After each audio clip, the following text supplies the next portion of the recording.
יום אחד הילה, שותפה שלי, הביאה לי איזה ציור של הבת שלה, שהיה לה איזה פרויקט בבית ספר, שהיו צריכים להכין בובה מהציור. אז אמרתי שאנחנו יכולים ללכת לבתי חולים, ובעצם לעבוד עם הילדים עצמם ולבקש מהם את הציורים. הגשנו לבית החולים תל השומר, והיה לנו ברור שאנחנו רוצים לעשות את זה עם הילדים, עם המחלקה האונקולוגית. ושם בעצם נוצר המפגש עם הילדים, מקסים בעינינו ומרגש. בוא נוסיף אדום לציור שלו. וואו, כמה עיניים! הוא ממש רואה טוב. הילדים מקבלים גם את התמיכה הרגשית שמאוד נחוצה בבית החולים, גם תמיכה לימודית והכנתם במקרה של אשפוזים ארוכים לחזרה ולנחיתה רכה בקהילה.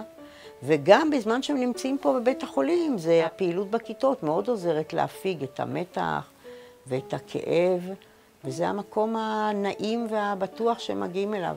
בעצם כשאנחנו נפגשנו עם ילדים, כל מה שביקשנו מהם זה לצייר לנו ציור, לצייר להם את הפנטזיה שלהם. ואנחנו ניקח את זה ובעצם נבנה להם מזה את הבובות. אני אוהבת את הים ואני גולשת, אז ציירתי גולש שיוצא מגל מפלצתי. גולש קטן. זה בן אדם? כן, קטנצ'יק. איפה אתה גר? עזה. עזה. וואו. אתה רוצה לצייר חתול? חתול. יעני בסה. איזה שוטר אתה תהיה? שוטר חזק. חזק. בוא נצייר את השוטר שהוא יהיה מאוד מאוד מאוד חזק. ובעצם פנינו לסטודיו מובילים, פנינו למעצבים מובילים, פנינו למעצבים צעירים, ובאמת כולם נרתמו למשימה, וזה היה ממש מרגש.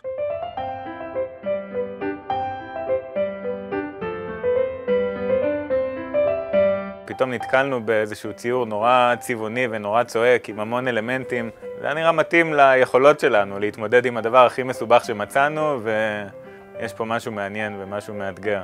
לא ידעתי עדיין אם זה כנפיים או צעיף, אבל הדובי, ארנב, עכבר, הוורוד הזה, והלבבות, וכל הקיצ'יות, אני נורא אוהבת קיצ'יות במוצרים, זה נורא מתחבר לי.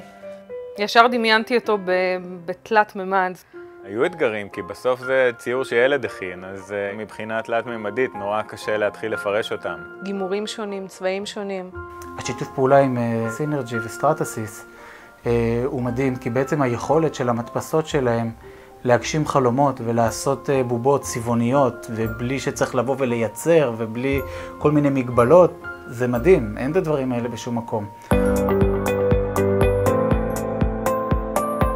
היום בעזרת הסטרטסיס J750, המעצב שמפתח את המוצר ומדמיין את המוצר, יכול תוך 24 שעות להחזיק את אותו מוצר ביד.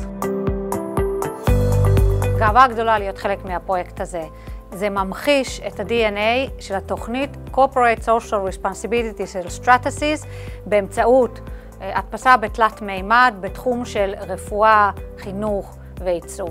ובעצם כל הכסף שנגייס אנחנו מעבירים אותו לבית חולים as is מה שנקרא, והשאיפה שלנו זה להצליח לגייס כמה שיותר כספים.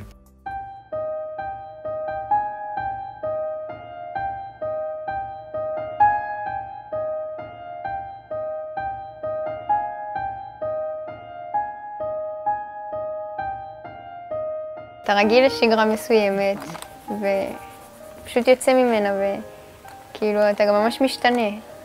אז קצת אבודים, כי לא יודעים מה עושים עכשיו וזה. די. אבל זה הרבה התחלות חדשות לדברים מסוימים, וממשיכים בחיים לאט לאט.